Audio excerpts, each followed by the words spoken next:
Good morning, seventh graders. Hope you're having a great day today. Whatever day of the week this might be that you're watching this, we are going to be looking at Chapter 3, Section 5 today, the last section in Chapter 3. We are going to be talking today about seeking religious freedom. Seeking religious freedom. We talk a lot about the reasons that colonies were established in North America. And one of the major reasons we've mentioned a lot about has been the search for gold and other riches. The idea that a lot of colonists and a lot of countries wanted to get wealthy. Today we're going to be looking at another reason many people will come to North America, and that is contained in Chapter 3, Section 5, seeking religious freedom. Let's look at the vocab terms that appear on the top of the page here. These are important vocab terms. These are all also posted on your Quizlet site. And as usual, the vocab terms will also be included on your Google Classroom feeds.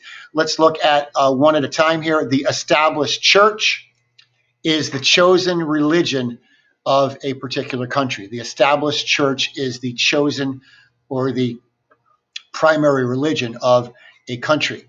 Pilgrims were members of a religious sect meaning group, members of a religious sect that wanted to separate from the Church of England in the 1600s. Persecution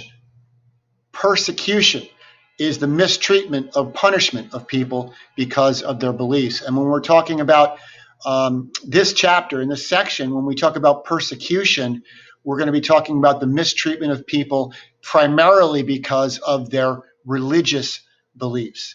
And we'll see that how that enters into our discussion of this particular chapter. And finally, we're going to be looking at the Mayflower Compact. Notice that it is capitalized. The Mayflower Compact was a pledge made by pilgrims and non-pilgrims in Plymouth to unite under a government to uphold laws.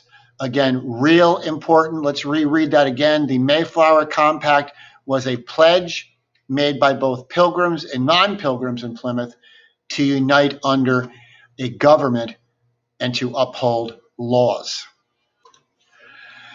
Now, let's get to our reading. Before the 1600s, European states had established churches, either Catholic or Protestant. So when you were in Europe in the 1500s, okay, from 1518 on, pretty much every nation state in Europe would have had an established church where people were expected to be a member of one church or the other.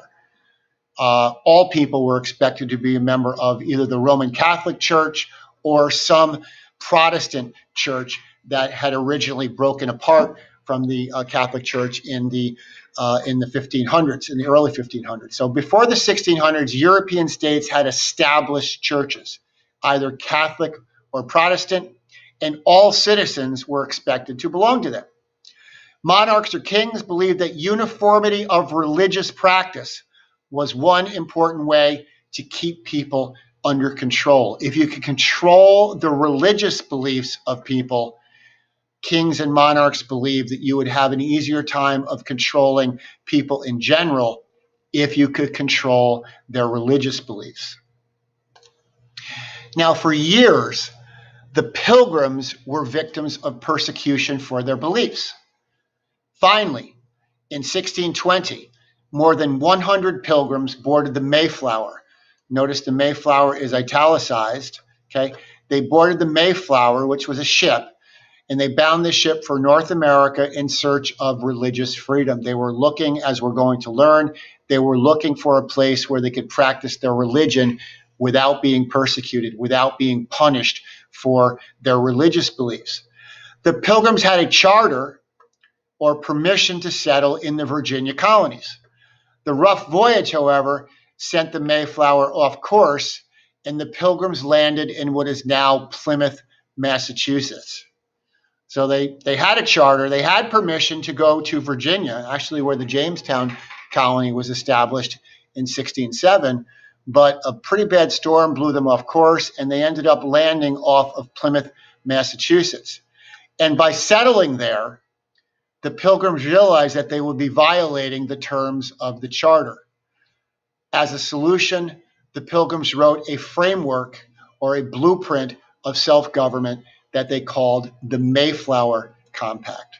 So because they were not able to settle off of Jamestown because of the storm, they realized basically while their boat was moored off the coast of Plymouth, Massachusetts, they realized that they would have to create a document that would authorize them to stay there at Plymouth. And they basically wrote a blueprint or a framework of self-government they called the Mayflower Compact.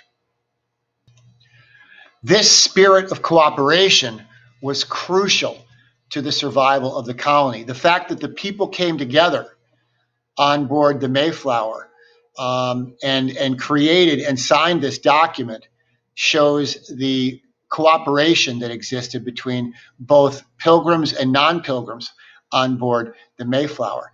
The Pilgrims endured hard times and were eventually aided by neighboring Native Americans. And we're going to talk about those Native Americans in the chart below when we look at the questions now. But before we look at the chart, let's look at question 1. Why did the Pilgrims leave England for North America? Why did the Pilgrims leave England for North America? Again, in answering the question, you'll want to refer first to the reading. So take a moment to refer back to the reading on your copy of this to answer question number 1. Question number 2 addresses chart skills. And if you look at the chart, it is titled Native Americans Help Plymouth Colony. Native Americans Help Plymouth Colony. This is the title for this chart. Question 2 asks, identify 2 ways in which the Pilgrims receive help from their Native American neighbors. Identify 2 ways in which the Pilgrims received help from their Native American neighbors. And upon looking at the chart, I promise you are going to see the name of a tribe that we have come into contact with already this year on a previous assignment. See if you can identify the name of the tribe that looks very, very familiar.